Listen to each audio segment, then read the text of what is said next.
ഞാൻ പ്രദീപ് മേച്ചേരി. ഇന്നൊരു പുതിയ കഥ ആരംഭിക്കാമെന്നാണ് വിചാരിക്കുന്നത്. അപ്പോൾ കഴിഞ്ഞ കഥയിൽ ഒരു എത്തച്ചറയെ കുറിച്ച് പറയുണ്ടായിട്ടുണ്ട്.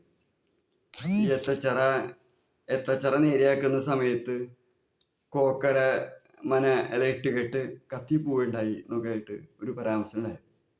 അപ്പം ഈ എത്തച്ചറയുടെ വിശദമായിട്ടൊരു കഥ ഇന്നൊന്ന് കേട്ട് നോക്കാം. ഇപ്പോൾ ഈ വരിക്കോലി കുഷ്ഠരോഗ ആശുപത്രിയുടെ അവിടെ നിന്ന് ഏകദേശം ഒരു 1-1.5 കിലോമീറ്റർ കിഴക്ക് മാറിയിട്ടാണ് ഈ എത്തച്ചിറ സ്ഥിതി ചെയ്യുന്നത്. അപ്പം അത് ഒരു 3 കുന്നുണ്ട്. 3 കുന്നിൻ്റെ നടുക്കിലാണ് ഈ എത്തച്ചിറ സ്ഥിതി ചെയ്യുന്നത്. ഈ എത്തച്ചിറയുടെ തെക്ക് പടിഞ്ഞാറ് ഭാഗത്തായിട്ട് ഒരു ശിവക്ഷേത്രം. ഇപ്പം ആ ശിവക്ഷേത്രം വളരെ ജീർണിച്ചിട്ടുള്ളൊരു വളരെ നാശോന്മുഖമായിട്ടൊരു അവസ്ഥയിലാണ് ഈ ശിവക്ഷേത്രം സ്ഥിതി ചെയ്യുന്നത്.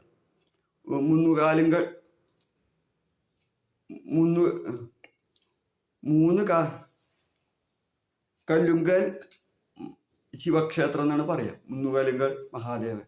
ഈ 3 മലകളുടെ നടുക്കിലാണ് ഈ ചിറയുടെ അവിടുന്ന് തെക്ക് പടിഞ്ഞാറ് ഭാഗത്താണ് ഈ ക്ഷേത്രം സ്ഥിതി ചെയ്യുന്നത്. അപ്പോൾ ക്ഷേത്രം ഉണ്ടെന്ന് വെച്ചാലും ഒക്കെ ആകെ പൊട്ടിപ്പൊളിഞ്ഞ നാശോന്മുഖമായിട്ടുള്ളൊരു ഇതാണ്. അപ്പോൾ പഴയ കാലത്ത് ഇത് മാസവിശേഷവും ആണ്ടുവിശേഷമൊക്കെ ഉണ്ടായിരുന്ന ഒരമ്പലമായിരുന്നു. പിന്നീട് അത് ഇങ്ങനെയായിപ്പോയി. അങ്ങനത്തെ ഒരവസ്ഥയാണ്. അപ്പോൾ ഈ അമ്പലവും ഈ ചിറ എന്ന് പറഞ്ഞാൽ വെള്ളം എത്താത്ത ചിറ, അതാണ് എത്തച്ചിറ എന്നുള്ള പേര് വരാനുള്ളൊരു കാരണം. അപ്പം ആ നാട്ടിലുള്ള ജലക്ഷാമം പരിഹരിക്കാൻ വേണ്ടി കെട്ടിയ ചിറയാണെങ്കിലും മഴക്കാലത്ത് വെള്ളം നിറയും, വേനൽക്കാലമായ വെള്ളം ഒട്ടും ഉണ്ടാവില്ല. അങ്ങനത്തെ ഒരു അവസ്ഥയാണ് ഈ ചിറയുടെ ഒരു അവസ്ഥ. അപ്പം പഴയ കാലത്ത് ഈ കോക്കര മനയുടെ ഇല്ലത്തിന് സമീപത്താണ് ഈ ക്ഷേത്രം സ്ഥിതി ചെയ്യുന്നത്. ക്ഷേത്രം അതേപോലെ തന്നെ ഈ എത്തച്ചിറയും ഒക്കെ സ്ഥിതി ചെയ്യുന്നത്. അപ്പോൾ ഒരു പഴയ കാലത്ത്, വളരെ പഴയ കാലഘട്ടത്തിൽ, അപ്പം അവിടെ ഈ കൊക്കര മനയ്ക്കൽ ഒരു നമ്പൂതിരിക്ക് ശിവന് ദർശനം കിട്ടി.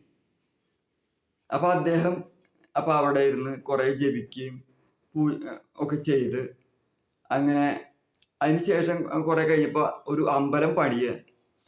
അപ്പം അങ്ങനെയാണ് ഈ 3 കാലുങ്കൽ അമ്പലം ഉണ്ടായത്.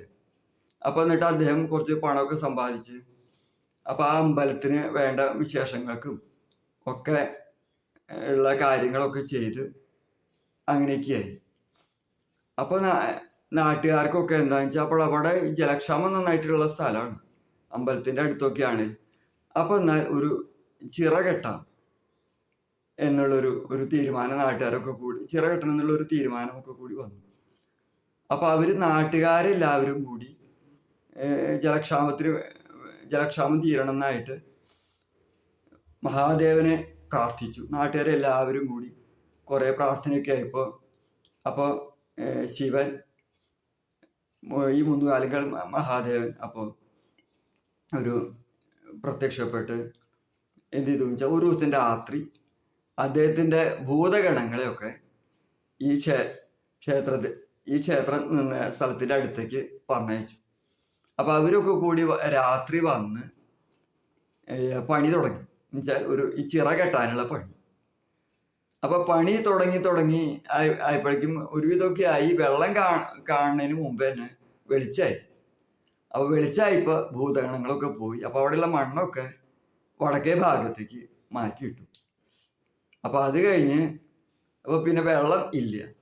അപ്പോഴും നാട്ടുകാർക്കൊക്കെ വലിയ വിഷമമായി. ഇപ്പോൾ ഒരു കുഴി കുഴിച്ചു അല്ലെങ്കിൽ ഒരു ചിറ കെട്ടി എന്ന് വെച്ചാലും വെള്ളത്തിൻ്റെ ആവശ്യത്തിന് വേണ്ടിയിട്ടല്ലേ ഇങ്ങനെ ചിറയൊക്കെ ഉണ്ടാക്കണം. എന്നിട്ട് ഇപ്പോൾ വെള്ളം ഇല്ലയെന്ന് വെച്ചാൽ പിന്നെ ഈ ചിറ കൊണ്ടൊരു പ്രയോജനം ഇല്ലല്ലോ.